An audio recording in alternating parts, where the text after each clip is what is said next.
My name is Jennifer Curtanis, and I'm your host for Health Matters, a public health education show produced by the Farmington Valley Health District. Today, we're going to be talking about lead poisoning. Lead has been banned from paints, gasolines, and many other products where it was used, and this has significantly reduced childhood lead poisoning. Unfortunately, because lead can still be found in the environment and in older homes, children are still becoming lead poisoned. The Farmington Valley Health District is responsible for following up on all elevated blood lead levels and working with parents and property owners to stop exposure. However, preventing lead exposure and lead poisoning is always our primary goal. We are very fortunate to have with us today Kim Ploget, who is an epidemiologist with the Connecticut Department of Public Health in their Lead, Radon, and Healthy Homes program. And Kim is going to talk to us today about lead poisoning and lead prevention. Welcome, Kim. Thank you very much for being here. So why don't we just start, if you could describe a little bit about what lead is and why it was used in certain products. Sure. So lead is a heavy metal. It has a lot of good properties. So for example, it was used in household paint because you didn't need to have a primer. It was like radon, mold resistant, mildew resistant, things of that nature. It was also used in other products just to stabilize any of the different properties that were being used in the product, whether it be in the plastics or whether it be in the paint. Sure, and I know it was used in gasoline. Sometimes my husband still complains that he can't get leaded gasoline because in the smaller engines it stops knocking, and he purports that they work better. Is it banned or is it still available in these products? So it is banned for household use. It still is used in different commercial products. So for example, it's still used in paint on boats, military vehicles, cars, like lines on the road, that they paint, the yellow lines. So it's still used in products, but just not available for individuals to purchase. Okay. And so obviously it was banned for a reason. Can you tell us a little bit about why lead is such a public health concern? Yes. So essentially lead paint was used in homes until 1978, which it was banned. So lead is a great product if it stays intact, meaning it's not chipping or peeling. Once it starts chipping or peeling, old windows rubbing against each other, it creates a fine dust that you can't see with the human eye. So children end up, having that increased hand-to-mouth activity. So we've seen children putting paint chips in their mouth or having that dust on their hands that cause them to get poisoned. And so what are some of the problems associated with lead? How would that manifest in terms of a public health issue? Sure. So most young children, they don't have any symptoms, which is a big problem because when we're talking to parents, a lot of times it's hard to explain to them why lead is so dangerous because their child's not showing any symptoms. Right. But as a child grows, it can affect their learning abilities. It can affect how they're neurologically developing. On severe side, it can even lead to children having seizures, coma, and even death, which we don't see a lot of that in Connecticut, but it can happen if they're severely poisoned. So learning related issues as they grow, behavioral issues perhaps, so it really impacts the developing brain of a child. Right, and most children, if they're poisoned around ages 1 to 3, will not see those effects until they're just starting to learn in school, till they're starting to problem solve and having to actually, concentrate and use those skills, and that's when we start seeing some of those behavioral issues and learning challenges. So it's really sort of a silent poison. You don't really recognize the implications of that exposure until they're a little bit older. Right. Are there age groups that we're most concerned about relative to both exposure to lead and the ill effects of the lead? Yes, so typically children under the age of 6, but especially those that are younger. So 1 to 4 years old, where children are like at 1, they're just starting to explore on their own, so they're starting to crawl, put a lot of things in their mouth. It's kind of how they explore, how they discover. 2 to 3, it becomes a little less and less as that child is growing out of those phases. But we also see some children who tend to put things in their mouths. We call it pica, which is, putting things in their mouth that are necessarily non-food items. So sometimes we see children even 8 to 10 years old, with those behaviors. And again, it's not something they do, willingly. It's just kind of like that hand-to-mouth habitual because of how their brain is developed. Right. So, and 0 to 1, 1.5, children typically are still crawling, Right. using their hands. There's a lot of hand-to-mouth contact, so any dust that they pick up on a floor or a carpet is likely going to go into their mouth. Right, and because they're still growing, their body has a lot more space where it absorbs the lead a lot more than an adult who's fully grown.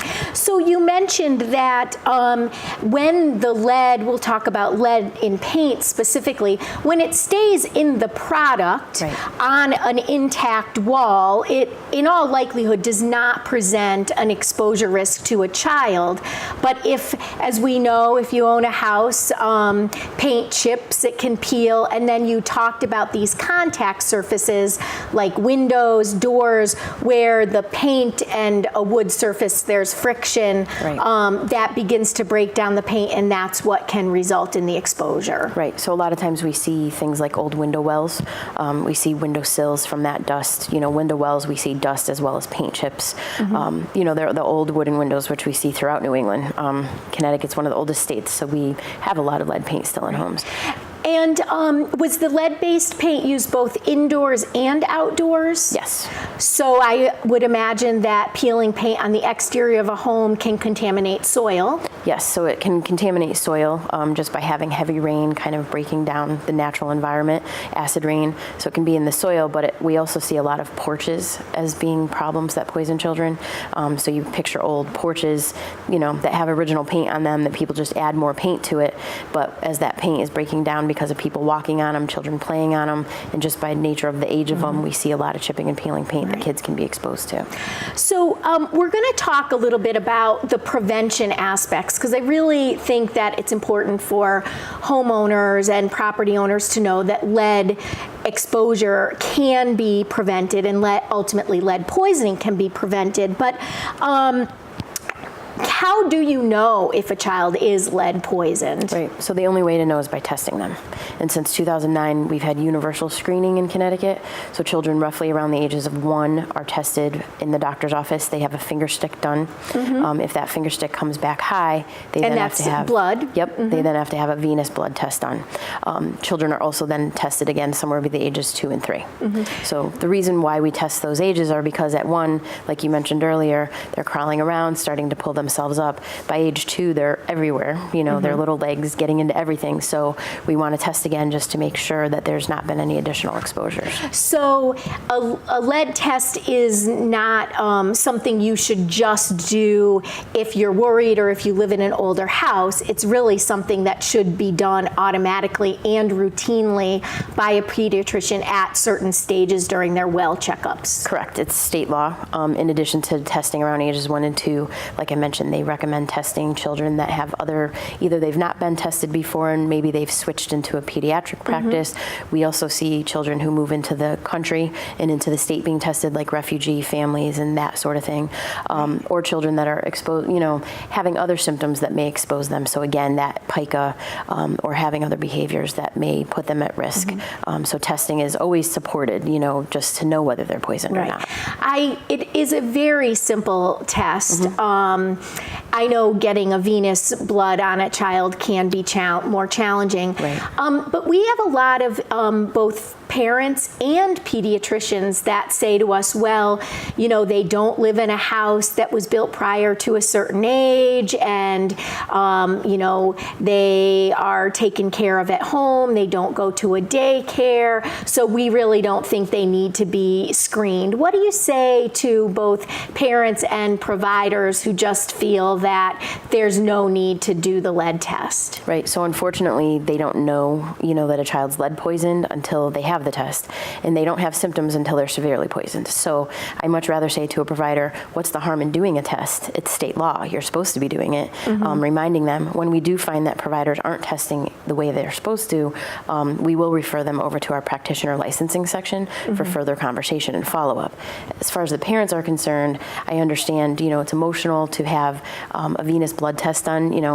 Nobody likes to have blood work done, right? Right. But at the same time, the only way to know for certain is by having that test. So if they have a high finger stick, they might have a high venous. So we want to make sure that that venous test is done to confirm that level to help protect the child from further exposure. Right. And what's the difference between a finger stick and a venous? Sure. So a finger stick is just a screening. Essentially, it gives us a baseline as to whether there's a concern, for an elevated level. And if there is that concern, then we want to do the venous test, which really just confirms, meaning that there's nothing on the finger that was, tainted. So a child could have touched a dusty surface that morning and maybe not had their finger cleaned as well as they should have been for the test. So the venous, that's, factual, like there's no messing it up, Right. so it's accurate. Yeah.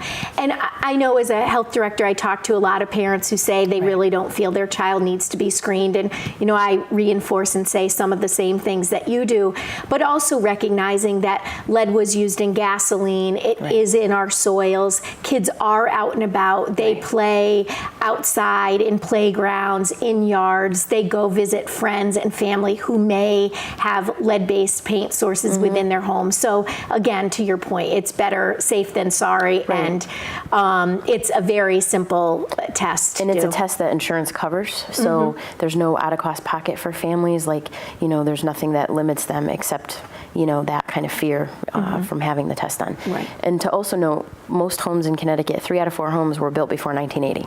So we know that there's a good chance that the majority of people live in older housing. Yeah, so that's a great segue to one of my next questions, and that is, in the Farmington Valley, we also have a lot of older homes, and we have a lot of families that are really interested in renovating and remodeling and restoring some of these historic homes. What are some recommendations you have for, the do-it-yourselfer families, very capable of doing renovation, but what precautions and things do they need to consider before they really create a situation that might put their family or visiting children or others at risk of lead exposure? Right, so really knowing how old the house is, knowing where paint might have been used in older portions of the house. A lot of houses have had additions or renovations done.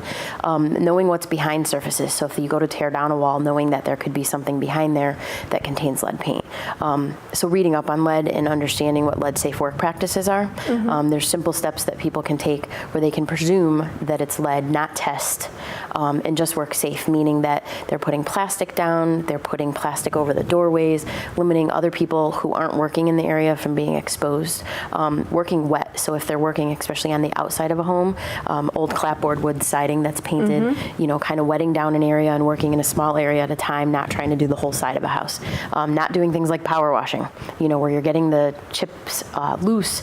I understand it's the easy way to do it, but it's not the safe way to do it, nor is it, DEP, our Environmental Protection Agency, has other laws around that they could, be affected by.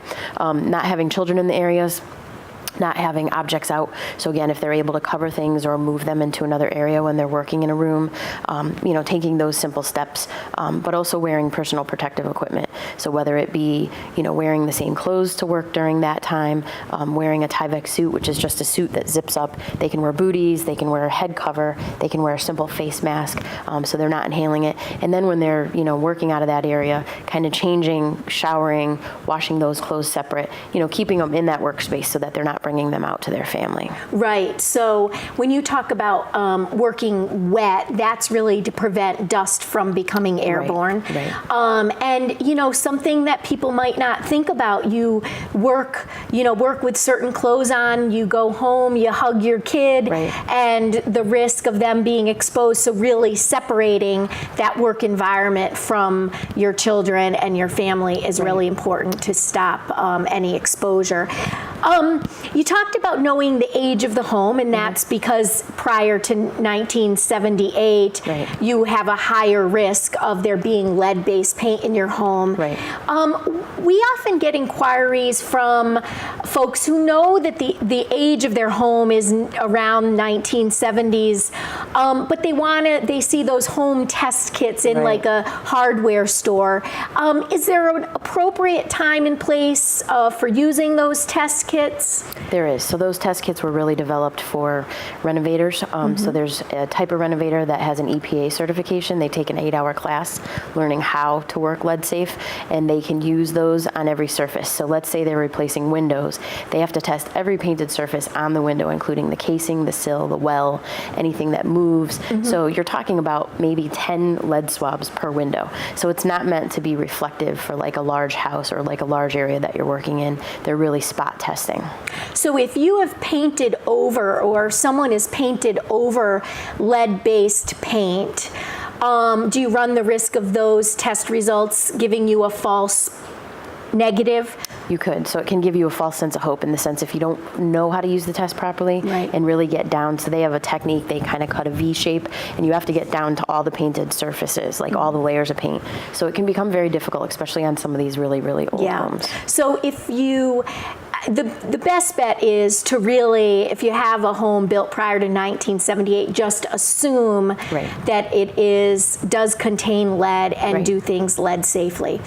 If you are not able or not interested in doing these types of things yourself, are there companies or things that a homeowner should look for in a contractor that might be doing renovation work in their home? Yes, so there's two kinds of contractors. One, which is typically for renovations and rehab projects. So let's say you're replacing your kitchen, you know, tearing down cabinets, tearing apart walls, replacing backsplashes, stuff of that nature. You would want to hire an EPA renovator, which is an RRP certified contractor. So it's renovation, repair, and painting.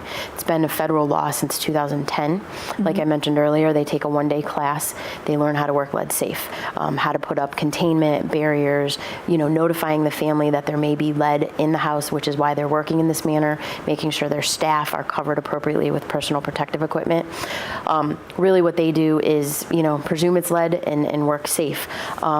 EPA has a whole list that you can run by town. So you can type in Farmington, Connecticut, or the zip code, and you can do 5 miles, 10 miles, 15 miles out. The other piece that somebody should have with that is a home contractor certification with the Department of Consumer Protection. And really that protects somebody from, if something goes bad, you know, they are able to follow up with the Department of Consumer Protection to make complaints on the contractors. So if you hire a contractor, they should be what's called RRP certified, which is a federal certification through the Environmental Protection Agency. And then if you are interested in doing repairs or renovation on your own, there are materials available that describe what exactly it means to work lead safely and to protect your home. And we actually did a video 2 years ago that's on our website, which has information on the Don't Spread Lead, you know, and how to work safe. So it shows, you know, kind of, it's like a 10 or 15 minute video showing how to work lead safe.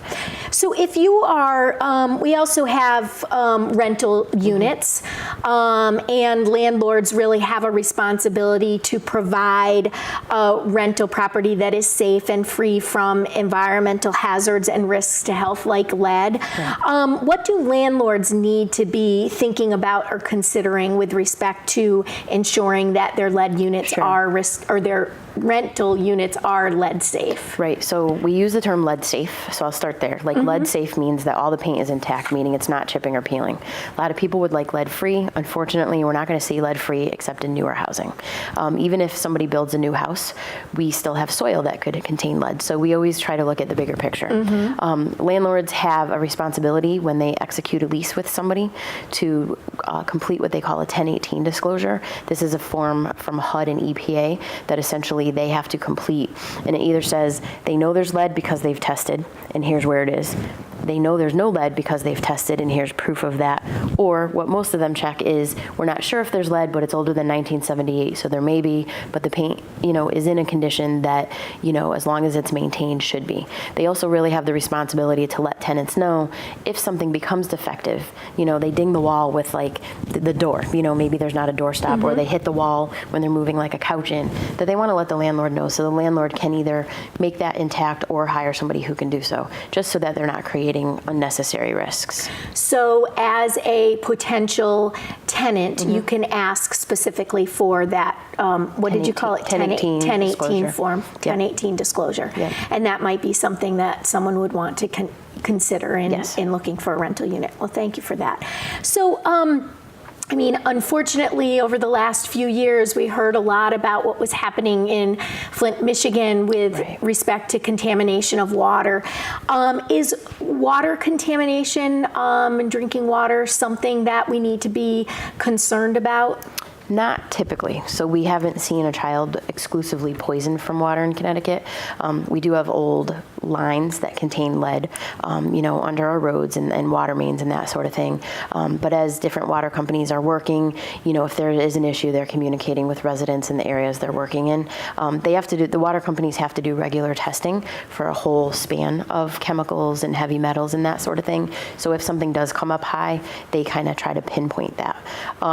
We're lucky in Connecticut because we have a lot of reservoirs, so that's where most of our water sources come from. Where in Flint, that was not an option. Like, they switched sources from one river to another river, and unfortunately that wasn't treated as well as it should have been. So it caused children to become unnecessarily poisoned. What is the primary source of lead in water when there is lead in water? Right. So a lot of times it's premise plumbing, meaning the plumbing within your own house. So the water, it could be treated, it may not be treated, especially if it's well water. So it can cause the solder to leach out of where they're connecting pipes, or sometimes it can leach out of the pipes directly if they were leaded pipes.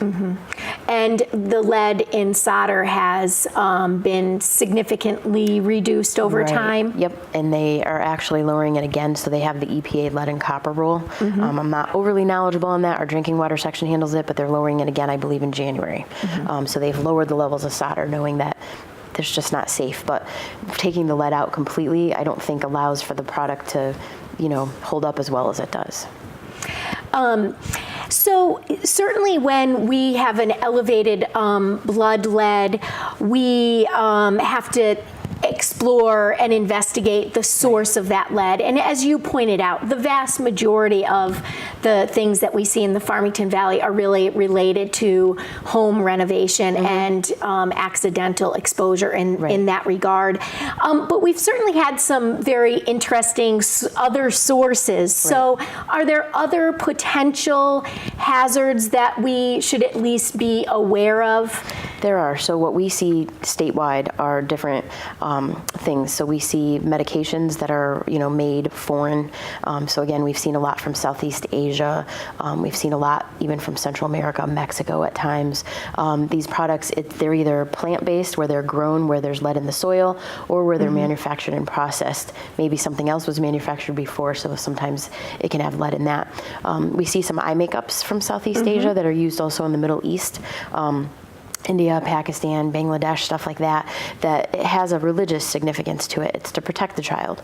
So again, what we've had to do in those cases is educate parents and try to help them find an alternative to that product. Being culturally sensitive. Yes. We've seen some other exposures, occupational, so parents that work in the trades, again, painters, renovators that are bringing the dust home on their clothing. And, if they've been home, say with mom all day, dad comes home and they just want to run up and hug dad, and dad's not going to be like, nope, I got to shower and change first, so we need to see those kind of things.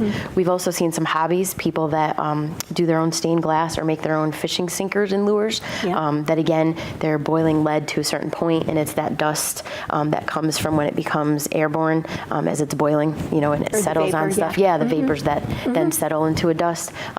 So what we really recommend is increased hand washing, limiting children from any sort of chipping, peeling paint, older windows, but also looking at other occupational exposures and hobbies that parents may be aware of.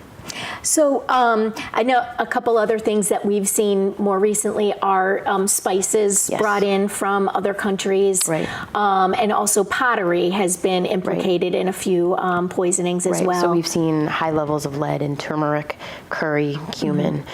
We've seen some in like Jamaican spices. So it's quite interesting. So when a sanitarian goes out to the house and has to do testing and it's not the paint, it's like, okay, what's next? So we kind of have to put on that CSI hat. Yeah, exactly. No, so really I think when you're thinking about purchasing any type of spices or pottery, best to really know where it's from and whether it, that they're FDA approved, that they're here in the United States, that they're from. But most importantly, we need to be thinking about lead-based paint in this area. Absolutely. I want to thank you very much for joining us today. This is a very important topic, and really the goal of the Farmington Valley is 0 cases of lead poisoning among our kids. And I don't know if you've said it, but I know I've heard you say this before. I mean, all of lead poisoned kids are 100% preventable. Yes. And we really need to do our part to become educated and informed. If we're purchasing a home or renting a space, knowing the age, knowing what the potential for lead-based paint hazards are, and if we're doing any kind of remodeling or renovation, really educate ourselves on how to do that safely. It can be done safely, but how to do that safely. And knowing that they can just pick up the phone and call. You know what absolutely. I mean? Like they can call you, they can call us for that And information. I'd just like to point out that the Farmington Valley Health District and the Connecticut Department of Public Health both have lots of resources available. Absolutely. So with that, thank you for joining us for this edition of Health Matters. And until next time, remember, your health is your greatest wealth.